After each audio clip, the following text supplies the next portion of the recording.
नमस्कार, सुबह के 9 बजने वाले हैं और आप देख रहे हैं टाइम्स नाउ नवभारत पर। खबर जरूरी है, आपके साथ मैं हूं ज्योति मिश्रा। बुलेटिन में आपको दिखाएंगे हर वो खबर जो आपके लिए है जानना बेहद जरूरी, जिसका आपसे है सीधा सरोकार। 10/11 दिल्ली ब्लास्ट मामले में लगातार नए खुलासे हो रहे हैं। एक और जहां आतंकी हमले में व्हाइट कॉलर मॉड्यूल की साजिश का पर्दाफाश हुआ, वहीं इस घटना के बाद अब जांच एजेंसी अल फलाह यूनिवर्सिटी में चल रहे देश विरोधी गतिविधियों पर ताबड़तोड़ एक्शन ले रही है। यूनिवर्सिटी के खिलाफ 2 FIR दर्ज हुए हैं, जबकि आतंकी गतिविधियों के चलते यूनिवर्सिटी के डॉक्टर और छात्र अल फलाह छोड़ने लगे हैं। साथ ही दिल्ली ब्लास्ट में मारा गया आत्मघाती हमलावर डॉक्टर उमर का भी एक नया वीडियो सामने आया है, जिसमें वो धमाके से ठीक 18 घंटे पहले हरियाणा के नूह में नजर आया। चौंकाने वाली बात यह है कि महिला आतंकी डॉक्टर शाहीन का सीधा कनेक्शन उत्तराखंड से भी जुड़ रहा है, जहां वो देवभूमि को आतंक का अड्डा बनाने के लिए काम कर रही थी। जैश के महिला विंग वाले प्लान को आगे बढ़ा रही थी। तो अब तक के जो बड़े अपडेट्स हैं, पहले दिल्ली ब्लास्ट से जुड़े आपको एक बार बता देते हैं। आतंकी हमले में इस्तेमाल i20 कार को लेकर एक बड़ा खुलासा हो रहा है। i20 का एक नया CCTV फुटेज सामने आया है। इस तस्वीर में आप देखिए, 30 अक्टूबर की तारीख है। अल फलाह यूनिवर्सिटी में कार खड़ी थी। 29 अक्टूबर को यूनिवर्सिटी में ये कार घुसती नजर आई, यानी उससे ठीक 24 घंटे पहले। और 30 अक्टूबर दोपहर 2:41 पर ये यूनिवर्सिटी से बाहर निकली। तो इस पूरी कार को लेकर अब जो नया टाइमलाइन है वो सामने आया है कि 29 अक्टूबर को कार अल फलाह यूनिवर्सिटी के अंदर जाती हुई दिख रही है, और उसके अगले दिन यानी कि 30 अक्टूबर को ये कार दोपहर 2-2:30 बजे के करीब बाहर निकलती दिख रही है। ये कार फिर इसके बाद अलग अलग जगहों पर जाती है, जिससे CCTV फुटेज के आधार पर मैपिंग कर इसका रूट बताया जा रहा है।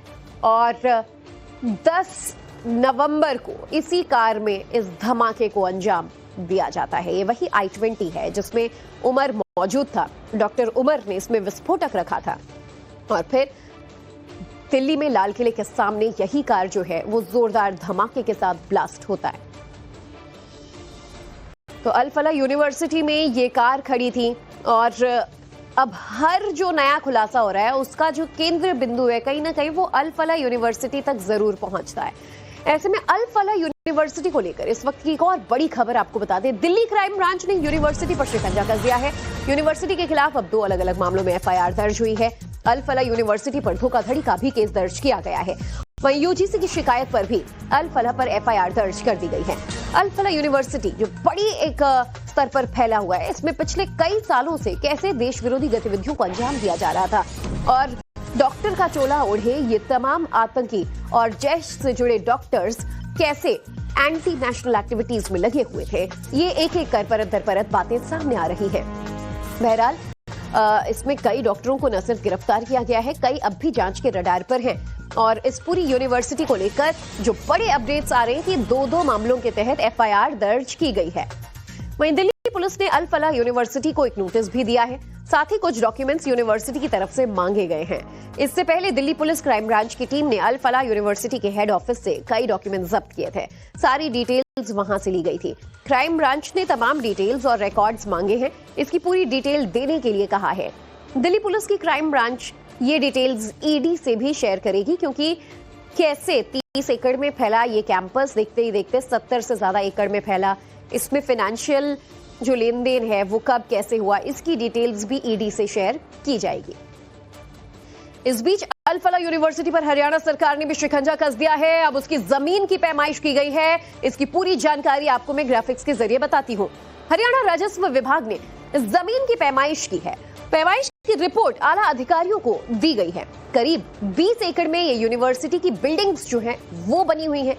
सवाल ये भी कि क्या यूनिवर्सिटी की बिल्डिंग मंजूरी वाली जगह पर है? जिस जगह पर बिल्डिंग का कंस्ट्रक्शन हुआ है, अब उसकी भी जांच की जाएगी कि ये जमीन यूनिवर्सिटी के नाम पर है या फिर यहाँ मौजूद किसानों के नाम पर, क्योंकि पहले जो जमीन है वो यूनिवर्सिटी ट्रस्ट ने खरीदा, और उसके बाद किस तरीके से यूनिवर्सिटी का जो कैंपस है उसे वो आगे फैलाते चले गए। हमारे सहयोगी अभिषेक रात सुबह से ही अल फलाह के पास मौजूद हैं। अभिषेक, अलग अलग एंगल से अल फलाह के खिलाफ जांच की जा रही है और कई खुलासे भी हो रहे हैं। इस पूरे मामले में अब फाइनेंशियल एजेंसीज का इन्वॉल्वमेंट भी इसलिए हो रहा है कि कैसे इनके पास जमीन जो है साल दर साल बढ़ती चली गई। कैंपस की जो बिल्डिंगें हैं वो क्या लीगल जमीन पर भी बनाई गई हैं या नहीं, और कैसे इतने सालों से ये संचालित हो रहा था। अब जाकर हरियाणा प्रशासन द्वारा भी इस पूरे मामले में छानबीन की जा रही है। देखिए, निश्चित तौर पे जब से अल्फला एपिसेंटर बना और लगातार जो जांच है अल्फला के अंदर वो शुरू हुई, उसके बाद से ही जो फाइनेंशियल ट्रांजैक्शन है उसकी भी जो जांच है वो अब शुरू हो गई है। पहले दिल्ली पुलिस की क्राइम ब्रांच की जो टीम है वो जामिया नगर का जो अल्फला ऑफिस है वहां पर गई थी। सारे डॉक्यूमेंट्स मांगे गए हैं, कुछ दस्तावेज को जब्त भी किया गया है जांच करने के लिए। इसके अलावा जो धोखाधड़ी का मामला है उसके तहत जो एफआईआर है वो इस पूरे मामले में दर्ज किया गया है। दूसरी तरफ जो हरियाणा सरकार है वो भी एक्शन मोड में नजर आ रही है।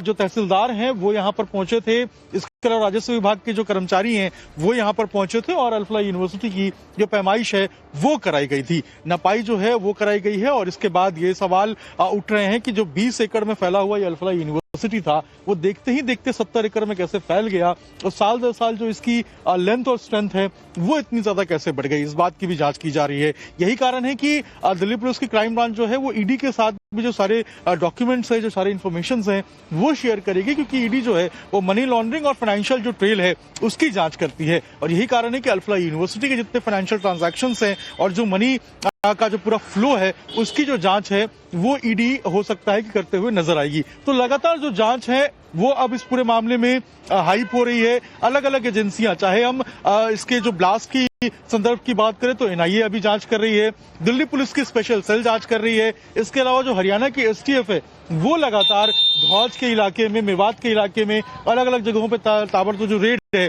वो कर रही है। दिल्ली पुलिस की जो क्राइम ब्रांच है वो अब 2 एफआईआर इस पूरे मामले में अभी जो दर्ज किया है उसने धोखाधड़ी का, और जो डॉक्यूमेंट्स हैं वो बाकायदा अल्फला के जो जामिया नगर का जो ऑफिस है वहां से मांगे गए हैं, ताकि आगे जो वेरिफिकेशन है इन डॉक्यूमेंट्स की वो कराई जा सके और आगे जो जांच है वो फिर ईडी के पास जो है वो शेयर किया जा सके। तो ऐसे में ताबड़तोड़ जो कार्रवाई है ट्रस्ट है अभिषेक, वो तो किसी भी ऐसे ट्रांजैक्शन से इनकार करते हैं, ऐसे किसी बात से कि इन आतंकियों से हमारा लेना देना रहा हो। ये सिर्फ कहते हैं कि प्रोफेशनली हम इनको जानते हैं, हमने इन्हें हायर किया था ये डॉक्टर्स थे। लेकिन चूंकि फाइनेंशियल एंगल से जांच की जा रही है तो गल्फ के देश जो हैं उनका बड़ी तादाद में यहाँ पर डोनेशन हुआ करता था। ऐसे में क्या पड़ोसी मुल्क से, क्या ऐसे संगठन से भी कोई डोनेशन हुआ होगा या फिर उनका भी ट्रांजैक्शन इसमें शामिल था या इन्वॉल्वमेंट इसमें था, इस एंगल से जांच की जा रही है। देखिए, निश्चित तौर पर दिल्ली पुलिस की क्राइम ब्रांच ने जो दस्तावेज मांगे हैं, जो डॉक्यूमेंट्स मांगे हैं, उसमें कहीं ना कहीं इस बात की भी डिटेलिंग होगी कि आखिर जो मनी ट्रेल है, जो डोनेशंस हैं वो कहां से आए हैं। अगर ये मामला ईडी के पास जाता है और फाइनेंशियल ट्रेल का या मनी लॉन्ड्रिंग का मामला निकल के सामने आता है तो पूरे तरीके से इस बात की जांच की जाएगी कि आखिर ये डोनेशंस जो हैं वो कहां से आए थे, किन लोगों ने दिए थे, किस मीडियम से दिए थे, वो बहुत ज्यादा इंपॉर्टेंट है। इसके अलावा किन देशों से आए थे ये भी जो है इस बात की जांच की जाएगी। तो लगातार हम देख रहे हैं कि चाहे इसके फाइनेंशियल ट्रांजैक्शंस की बात करें या फिर जो जमीनों का अधिग्रहण है उसकी बात करें, तमाम एंगल्स के ऊपर जो जांच है वो की जा रही है, क्योंकि कई सारे तो इन तमाम एंगल से ये जांच की जा रही है। अब एक और सवाल जिसका जवाब मैं आपसे जानना चाहूंगी अपडेट्स के साथ कि अब जो कार इस पूरे मामले में इन्वॉल्व थी i20 को लेकर कुछ नए खुलासे हो रहे हैं। 29 अक्टूबर को क्या ये कार खरीदी गई, क्योंकि 29 को ये कैंपस में आती है, पूरे 24 घंटे यहाँ पार्क रहती है और 30 तारीख को दोपहर इसे निकाला जाता है। कार को कौन लेकर आया, उसके बाद कहां ले गए, फिर वापस कैंपस में कब तक आई, ये क्या कुछ टाइमलाइन सामने आ पाया है? देखिए, इस कार को क्यों खरीदा गया था, बिल्कुल मकसद साफ था, इनका ब्लास्ट के लिए इस्तेमाल करना था। इस कार को इसीलिए खरीदा गया था। 29 तारीख की शाम में जो सीसीटीवी फुटेज है वो आपको नजर आएगा यहीं से। ये जो मेन गेट है अल्फला यूनिवर्सिटी का, ये मेन गेट है, यहीं से वो कार अंदर जाते हुए आपको नजर आ रही है सीसीटीवी में। और 30 तारीख को दोपहर 2:41 के आसपास जो कार है वो फिर पीछे के दरवाजे से, यानी कि जो पीछे का जो एग्जिट पॉइंट है अल्फला यूनिवर्सिटी का, वहां से निकलते हुए नजर आती है। अब 30 तारीख से लेके 10 तारीख के बीच में ये कार ही कहां गई थी, किन लोगों से मुलाकात हुई थी, इसके अलावा इस गाड़ी का इस्तेमाल कौन कौन लोग कर रहे थे, ये सभी चीजें जांच के पार्ट हैं। और यही कारण है कि चाहे एनआईए की हम बात करें या दिल्ली पुलिस स्पेशल सेल की बात करें, वो लोग भी तमाम एंगल्स पे भी इन्वेस्टिगेट कर रहे हैं। लेकिन सबसे बड़ा सवाल ये है कि यहां से, इस यूनिवर्सिटी से 500 मीटर की दूरी पे, ये जो आप रास्ता देख रहे हैं जो धौज गांव की तरफ जा रहा है, ये 500 मीटर की दूरी पे मात्र जो है वो एक किराए पे मकान लिया गया था, कमरा लिया गया था बाकायदा, और उसके अंदर से 2900 किलो से ज्यादा जो अमोनियम नाइट्रेट है उसको बरामद किया गया, ऐसा हमारा सूत्र बता रहे हैं। लेकिन इस गाड़ी का क्या इस्तेमाल ट्रांसपोर्टेशन में किया गया, या इस गाड़ी को 10 दिनों तक जो है वो इस तरीके से तैयार किया गया कि ये ब्लास्ट के लिए तैयार हो जाए, ये तमाम वो सवाल है जिनका जांच होना बहुत जरूरी है, और जांच के बाद जो स्थिति है वो स्पष्ट हो पाएगी। 2 गाड़ियां और, चाहे हम रेड इको स्पोर्ट की बात करें या ब्रेजा कार की बात करें, दोनों, एक शाहीन की और एक जो है जो उमर की बताई जा रही है, ये दोनों गाड़ियों की भी जांच की जा रही है कि आखिर क्या इन दोनों गाड़ियों को भी तैयार किया जा रहा था, क्या इनका जो मॉड्यूल है वो किसी स्पेसिफिक एक्शन के प्लान में था, या फिर ये कुछ बड़ा प्लान कर रहे थे, क्या की इनकी प्लानिंग थी, मंशा क्या थी, कौन कौन लोग इनके साथ थे, वो सभी जो बात है इसकी जांच की जाएगी। सभी एंगल से अब जांच आगे बढ़ाई जा रही है और हमले को 1 हफ्ता होने को है, ऐसे में आज क्या कुछ जांच के पहलू के बाद बातें सामने आती हैं। अभिषेक, आपसे अपडेट्स लूंगी, धन्यवाद इस पूरी जानकारी के लिए। इस बीच आतंकी हमले वाली जगह से एक और बड़ा अपडेट कि यहां से 3-3 कारतूस बरामद हुए हैं। मौके से आम लोगों के लिए प्रतिबंधित कारतूस बरामद किया गया है। आपको बता दें, दिल्ली पुलिस को आतंकी हमले के 5 दिन बाद मौके से 3 कारतूस बरामद हुए हैं। तो आप सोचिए कि कैसे इस पूरे इलाके को कॉर्डन ऑफ करके जो आम पब्लिक है उसके लिए बंद कर दिया गया था। हफ्ते भर तफ्तीश चली है, कोना कोना, चप्पे चप्पे पर जब छानबीन की गई ब्लास्ट के बाद, तो कारतूस भी मिले हैं। सोचिए, ऐसे कारतूस जो वर्जित हैं, जो आम लोगों के लिए प्रतिबंधित हैं, और इससे फिर से अब पुलिस की जांच पर सवाल खड़े कर दिए हैं कि आखिर इतनी बड़ी तादाद में इनके पास ये कारतूस जो हैं वो कैसे पहुंचे, और मकसद तो बहरहाल साफ है ही। हमारी संवाददाता भावना जो है वो हमारे साथ ग्राउंड से जुड़ चुकी है। भावना, जो 9mm का कारतूस ये बताया जा रहा है कि यहाँ से बरामद हुआ है, आखिर किस तरीके से इस पूरे मामले को देखा जा रहा है? इसकी कैलिबर जो बताया जा रहा है ये आम लोगों के लिए प्रतिबंधित होता है, किस तरीके का ये है, और क्या कुछ अपडेट इसे लेकर जारी किया गया?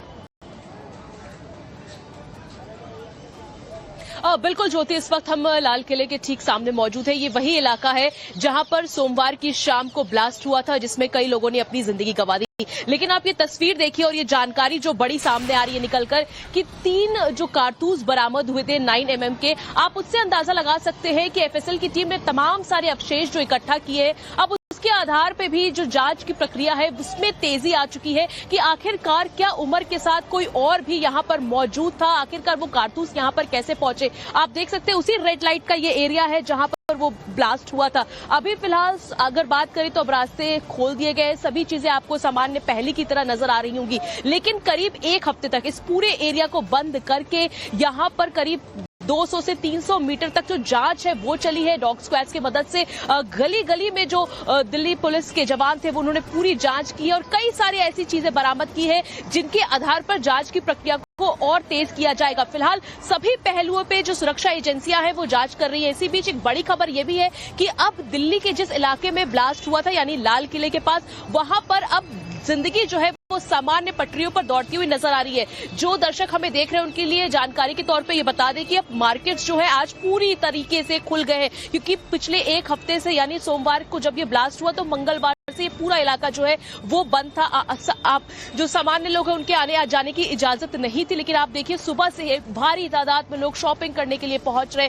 मैं सुबह 7 बजे से यहाँ पर हूँ और लोग जो है जैसे उनको ये खबर मिली, लोग यहाँ पर, क्योंकि ये शादी का सीजन है, ऐसे में लोग दूर दूर से, ना ही केवल दिल्ली बल्कि देश के हर कोने से लोग शॉपिंग करने के लिए चांदनी चौक को, लाजपत राय मार्केट वो पहुंचते। वहीं दूसरी तरफ आपको दिखा देते हैं किस तरह से अभी रेड फोर्ट नहीं खोला गया है, लेकिन घूमने फिरने वाले जो लोग हैं वो आपको बाहर से सेल्फी लेते हुए नजर आ रहे होंगे। सभी जो लोग यहाँ पर मौजूद है उन्हें वो जगह देखने की उत्सुकता हो रही है कि कहाँ पर ब्लास्ट हुआ था, उसे भी देखने के लिए लोग पहुंच रहे हैं। तो इस तरह की कुछ तस्वीर सुबह नजर आ रही है, लेकिन जिस आधार पर एनआईए की टीम ने अपनी जांच का जो दायरा है वो अब बढ़ा दिया है, लगातार कार्रवाई हो रही है, लगातार हर एंगल पे जांच किया जा रहा है, उस कड़ी तक पहुंचने की कोशिश की जा रही है। आखिर कितने लोग इस पूरे प्लानिंग में इन्वॉल्व थे, क्या उमर के साथ उस दिन यहाँ पर और भी कोई मौजूद था, तो इस तरह से पूरी जांच जो है ज्योति अब आगे बढ़ते हुए नजर आ रही है। बिल्कुल भावना, चलती का नाम जिंदगी, और देखिए आज इसी तरीके से वापस जिंदगी पटरी पर लौटती नजर आ रही है। चांदनी चौक हो, लाजपत राय मार्केट हो या फिर लाल किला,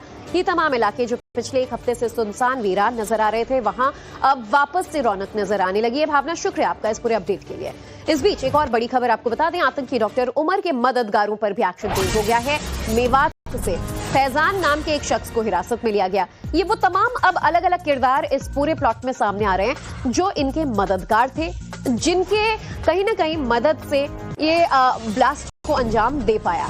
दिल्ली पुलिस ने इन सभी के खिलाफ यूएपीए के तहत एफआईआर दर्ज किया, यानी कि आतंकी गतिविधियों में शामिल होने के तहत। इधर दिल्ली को बम से दहलाने वाले व्हाइट कॉलर मॉड्यूल और उसके मददगारों पर अब दिल्ली पुलिस का एक्शन और तेज हो गया है। दिल्ली पुलिस की स्पेशल सेल ने बम धमाके को लेकर यूएपीए के तहत एफआईआर दर्ज की है और अब आतंकी डॉक्टर उमर के करीबियों पर, उसके मददगारों पर एक्शन जारी है। पुलिस ने हरियाणा के मेवात इलाके से फैजान उर्फ फुरकान नाम के एक शख्स को हिरासत में लिया है और इसका क्या रोल है ये भी आपको बताते हैं। फुरकान पर शक है कि इसने आतंकी उमर की फरारी में मदद किया, जिससे अब पुलिस की पूछताछ जारी है। तो जब डॉक्टर मुजम्मिल और डॉक्टर अदील को गिरफ्तार कर लिया था जम्मू कश्मीर पुलिस ने, इसके बाद तलाश थी डॉक्टर उमर की। ये तीसरा बड़ा नाम जिसका इन्वॉल्वमेंट इतने बड़े तादाद में एक्सप्लोजिव्स रखने, AK-47 जैसे असॉल्ट राइफल्स रखने के आरोप में नाम सामने आया था। हालांकि इसकी तलाशी को 10 दिन बीत गए थे, इसका कोई अता पता नहीं चला था और ऐसे में बड़ा खुलासा यह भी हो रहा है कि मेवात में फुरकान नाम के इस शख्स ने फरारी में उमर की मदद की। इधर दिल्ली ब्लास्ट में अब मरने वाले आतंकी उमर को लेकर चौंकाने वाला खुलासा भी हो रहा है। आपको बता दें, इसी से जुड़ी एक और बड़ी खबर, सुसाइड बॉम्बर उमर पर यह बड़ा खुलासा हो रहा है। आतंकी उमर का नूह से लेकर फरीदाबाद का कनेक्शन सामने आया। ब्लास्ट से पहले हरियाणा के नूह में था उमर, नूह की सड़कों पर टहलता नजर आ रहा था। तो नूह से इसका क्या कनेक्शन था, यहाँ इसका कौन मददगार था, ये प्लॉट आखिर कहां से कहां तक पहुंचती जा रही है, इन तमाम बिंदुओं को आप जोड़ेंगे तो मामला अब जितना सीधा नजर आ रहा है उतनी सीधी इन लोगों की प्लानिंग थी नहीं। काफी बड़े स्तर पर इन लोगों का तार जो है वो फैला हुआ था। और चलिए अब आपको मैं ग्राफिक्स के जरिए भी समझा देती हूँ कि नूह में आतंकी उमर के मददगार कौन थे और इनके बारे में कुछ और अपडेट्स। नूह में एक मकान 10 दिन के लिए किराए पर लिया गया। एक अल्ट्रासाउंड सेंटर के ठीक पीछे किराए पर यह मकान लिया गया था। अल फलाह यूनिवर्सिटी का इलेक्ट्रीशियन है शोएब, जिसने मदद की थी। शोएब ने एक रिश्तेदार का घर उमर को किराए पर दिलाया। सीसीटीवी में ब्लास्ट में इस्तेमाल I-20 कार भी दिखाई दी। जांच एजेंसियां सेंटर और उसके आसपास के सीसीटीवी को खंगालने में लगी हुई हैं। एनआईए, हरियाणा और दिल्ली पुलिस की अलग अलग टीमें छापामार कार्रवाई में भी लगी हुई हैं। तो वहीं फरीदाबाद से भी एक और सीसीटीवी वीडियो सामने आया है। एक मोबाइल शॉप का ये सीसीटीवी फुटेज बताया जा रहा है, जिसे आप इस वक्त अपनी टीवी स्क्रीन पर दूसरी तस्वीर में देख पाएंगे। मोबाइल शॉप में डॉक्टर उमर बैठा है एक आम ग्राहक की तरह और नजर आ रहा है उसके हाथ में 2 मोबाइल फोन है। मोबाइल शॉपकीपर के मुताबिक 30 तारीख को उमर इनकी दुकान में पहुंचा था। एक एंड्रॉयड और एक आईफोन उसके पास था। 10-15 मिनट तक वो दुकान पे बैठा रहा, लेकिन 10 नवंबर के हमले में उसके पास ये दोनों फोन नहीं थे। अब इस एंगल से भी जांच की जा रही है कि ये 2 फोन किसके थे, इसमें क्या कुछ डेटा हो सकता है और अब ये दोनों फोन कहाँ है। अभिषेक हमारे साथ एक बार फिर मौजूद हैं अल फलाह से। अभिषेक, जब जांच की जा रही है तो मौके से एक्सप्लोजिव के अंश बरामद हुए, वहां से किस तरीके से पुलिस ने कारतूस बरामद किए, लेकिन कहीं भी किसी मोबाइल फोन का ट्रेस नहीं मिला है, जबकि वीडियो में नजर आ रहा है कि एक एंड्रॉयड एक आईफोन का वो इस्तेमाल कर रहा है। इन फोन्स को क्या कहीं छिपा दिया गया होगा, डिस्कार्ड कर दिया होगा, कुछ पुलिस को जानकारी मिल पाई? देखिए, जब अदील की गिरफ्तारी सहारनपुर से हुई थी, उसके बाद अदील ने जब मुजम्मिल का नाम लिया था और मुजम्मिल को अल फलाह यूनिवर्सिटी से जब गिरफ्तार किया गया था, उसके बाद से ही उमर को इस बात की जानकारी हो गई थी कि कहीं ना कहीं जो जांच की आंच है वो उसके ऊपर आएगी और उसके ऊपर भी जो एक्शन है वो होगा। यही कारण है कि उमर फिर फरार हो गया था अपनी कार I-20 लेकर और उसके बाद बताया जा रहा है कि उसने तमाम वो टेक्निकल जो डॉक्यूमेंट्स थे, चाहे मोबाइल फोन्स की बात करें, लैपटॉप की बात करें, उन सभी चीजों को ठिकाने लगाने की कोशिश की थी। हालांकि जांच एजेंसियां इस बात की जांच कर रही हैं कि आखिर वो कहां पर छिपा सकता है। यही कारण है कि ताबड़तोड़ जो एक्शन है, ताबड़तोड़ जो रेड है वो हर जगह पर की जा रही है। अभी भी अगर आप देखेंगे तो जो हरियाणा की जो STF है वो अभी यहाँ पर आई हुई है और अभी अंदर जो है वो जांच करी है। देखिए हरियाणा एसटीएफ की जो टीम है वो आपको यहाँ पर नजर आएगी, यहाँ पहुंची हुई है अभी कुछ देर पहले और लगातार जो जांच है वो यहाँ पे किया जा रहा है। तो ताबड़तोड़ जो एक्शन है वो अल्फला यूनिवर्सिटी के आसपास किया जा रहा है, क्योंकि ये मुमकिन है कि उसने अपने मोबाइल फोन्स को,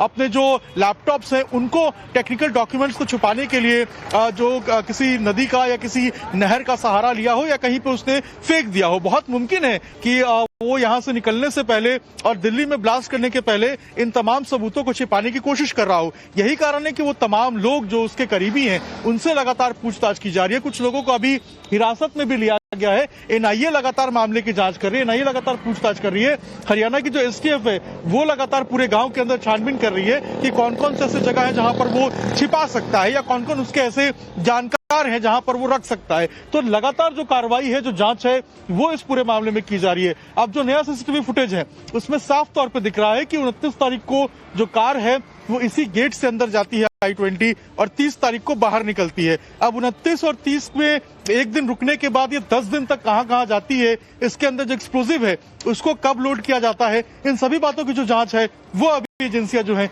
वो करते हुए नजर आ रही है। जी तो हम अपडेट्स लेते रहेंगे। अभिषेक, आपसे बड़ा सवाल यही कि इस आतंकी उमर के जो फोन्स हैं वो कहां हैं, इसे भी ट्रैक करने की कोशिश की जा रही है। बहरहाल इधर आतंकी डॉक्टर शाहीन को लेकर भी एक बड़ा खुलासा हो रहा है। शाहीन नेपाल भागने के फिराक में थी।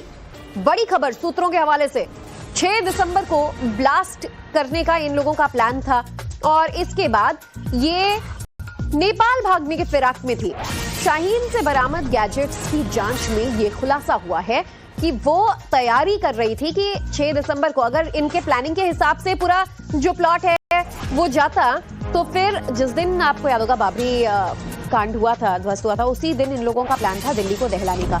सीरियल ब्लास्ट का भी प्लान था, लेकिन उससे पहले ही ये ब्लास्ट हुआ और 10/11 के इस ब्लास्ट के बाद अब जब जांच आगे बढ़ रही है तो खुलासा ये हो रहा है कि शाहीन, चूंकि इस पूरे ब्लास्ट के मास्टरमाइंड्स में से एक थी, वो इन लोगों की मददगार थी और कैसे लेडी डॉक्टर शाहीन जो है वो नेपाल भागने के फिराक में थी, इसके भी खुलासे जो हैं वो कुछ डॉक्यूमेंट्स और शाहीन के पास से बरामद हुए सामान से खुलासा हो रहा है। मनीष यादव हमारे साथ लखनऊ से जुड़ चुके हैं।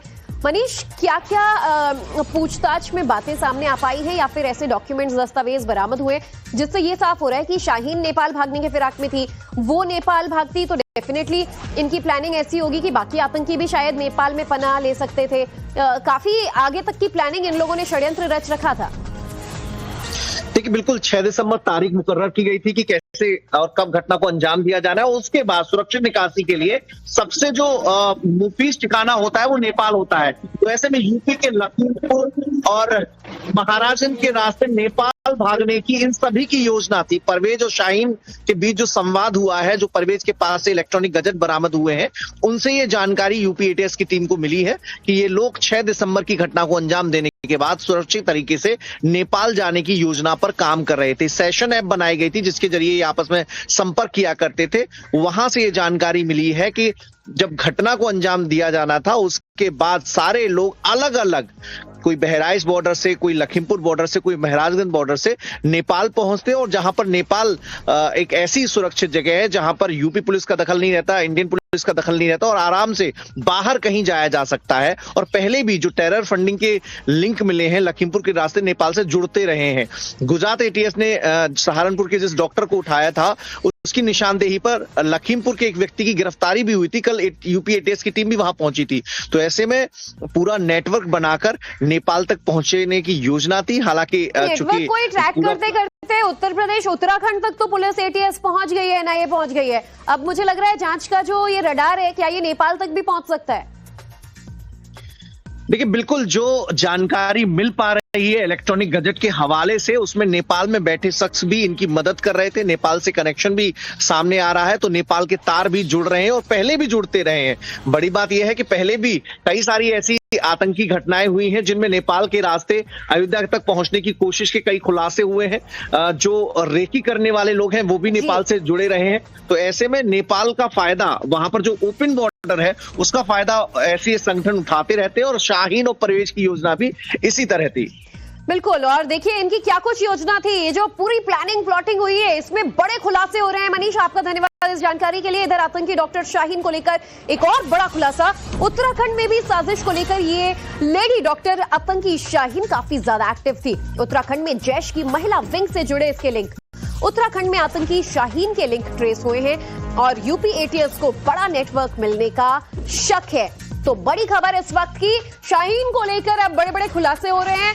आपको बता दें, इससे पहले नेपाल भागने के फिराक में ये लोग थे। खुलासा हुआ है कि ये लोग 6 दिसंबर को बॉम्बिंग को अंजाम देते और फिर नेपाल फरार हो जाते हैं। और इसके बाद एक और जो बड़ा खुलासा हो रहा है कि उत्तराखंड तक इसके तार जुड़े हुए हैं और कैसे यहां पर साजिश को लेकर वो एक्टिव थी।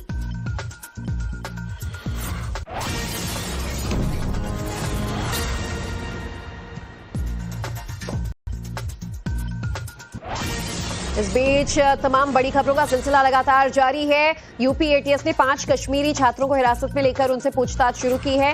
उत्तर प्रदेश में ये लोग काम कर रहे थे। एजेंसियों के अब रडार पर 5 कश्मीरी डॉक्टर्स आए हैं। पश्चिमी यूपी में काम कर रहे कश्मीरी डॉक्टरों से पूछताछ हो रही है क्योंकि ये लोग अदील के संपर्क में थे। पूछताछ में डॉक्टर अदील द्वारा दी गई नौकरी और उसके कब्जे से मिले गैजेट्स की फॉरेंसिक ऑडिट के दौरान मिले इनपुट के आधार पर सुरक्षा एजेंसियों का एक्शन जारी है। यूपी एटीएस ने पश्चिमी यूपी के जिलों में काम कर रहे 5 कश्मीरी डॉक्टर्स से पूछताछ की है। इन जिलों में सहारनपुर, देवबंद और पश्चिमी उत्तर प्रदेश के कुछ और इलाके शामिल हैं जहां पर ये कश्मीरी डॉक्टर काम किया कर रहे थे।